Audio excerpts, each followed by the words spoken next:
नमस्कार दोस्तों, फिर से स्वागत है आपका आपके ही चैनल आपके ही यूट्यूब परिवार में। कलौंजी के ऊपर चर्चा करेंगे कि मौजूदा स्थिति, बाजार की स्थिति क्या चल रही है, क्या गिरावट की कोई इसके अंदर संभावना है या नहीं है।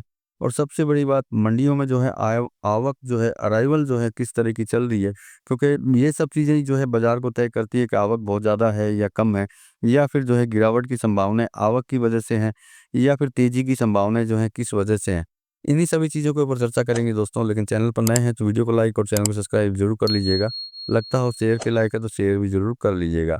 तो देखिए, सबसे पहले आवक की अगर बात करते हैं तो यूँ समझ लीजिए कि गुजरात के अंदर जो है आवक जो है बहुत कम रह चुकी है, क्योंकि बहुत ही कम टाइम के लिए मंडियाँ लगती है। तो मतलब कि आवक जो है नील के बराबर, धीरे धीरे नील के बराबर जो है कंटिन्यू होती जा रही है। मतलब कि मंडियों में जो है आवक जो है कंटिन्यू के अंदर जो है, मंडियों में जो गिरावट जो है देखने को मिली है आवक के अंदर, क्योंकि अगर हम लोग ये मान लेते हैं फसल जो है कैसी आने वाली है, तो समथिंग ये समझ सकते हैं कि पिछले साल जितनी आई थी उतनी ही फसल जो है आ रही है। इस बार ऐसा नहीं है कि बहुत ज़्यादा बढ़कर के फसल आ रही आने वाली है, क्योंकि गुजरात की पैदावार जो है नो डाउट अधिक रही है। लेकिन जब अगर हम लोग मध्य प्रदेश की तरफ घूमते हैं, राजस्थान की तरफ अगर घूमते हैं, तो वहाँ पे उत्पादन इसका जो है घटा है। तो मतलब कि अगर फसल जो है बराबर के बराबर भी आएगी तो कोई टेंशन वाली बात नहीं है। और पहले उत्पादन की अगर बात करते हैं, जो मैंने अराइवल की बात बोली है, तो जितना भी माल है अधिकांश जो है मंडियों में ऑलरेडी पहुंच चुका है। तो मतलब कि ये सोच सकते हैं हम लोग कि भैया कहीं न कहीं जो है तेजी का मूवमेंट जो है इसके अंदर इसमें बन सकता है, उसमें कोई डाउट नहीं है। और सबसे बड़ी बात है कि भैया आवक अगर कम रहेगी और डिमांड अगर ज़्यादा रहेगी, तो कहीं न कहीं जो है तेजी देखने को मिलेगी। और नई अब हम लोग, सबसे बड़ी चीज़ ये रहती है कि भई पिछला स्टॉक जो है किस तरीके का रहा है।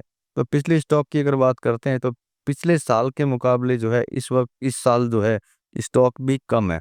तो देखिए, इन चीज़ों को देख कर के जो है आप अपना एक विचार लगा सकते हैं कि किस तरीके से जो है आगे बढ़ना चाहिए आपको। क्योंकि अगर हम लोग कुल कम आवक प्लस स्टॉक की, कम स्टॉक की अगर बात करते हैं, तो उसके हिसाब से जो है हमको आगे कहीं न कहीं जो है तेज़ी दिखाई देती है। मतलब कि आने वाले दिनों के अंदर बाज़ार में जो है किसी तरह की बड़ी गिरावट की संभावना जो है कम दिखाई देती है।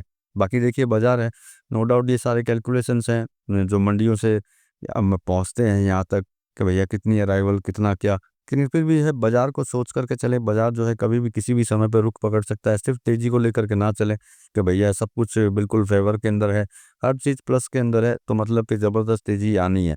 मतलब कि प्लस और माइनस को साथ में लेकर के चलें, जिससे कि कभी किसी तरह का कोई नुकसान जो है ना झेलना पड़े। मतलब ओवरऑल अभी के कैलकुलेशन के हिसाब से, मंडियों के हिसाब से जो है, और खबरों के हिसाब से अगर बोलते हैं, तो कहीं न कहीं जो है कलौंजी के अंदर जो है तेज़ी जो है देखने को मिल सकती है। बाकी सही विचार करके, सही निर्णय लेकर के आगे की तरफ बढ़ें। बाकी मेरा काम होता है सिर्फ़ जानकारी और इन्फॉर्मेशन देना। बाकी खरीदना और बेचना जो है आप अपने हिसाब से कीजिए। साथ में हमेशा किसी एक्सपर्ट, किसी जानकार से राय लेकर के ही काम करें। मिलेंगे अगले वीडियो में अगली जानकारी के साथ में, तब तक के लिए धन्यवाद।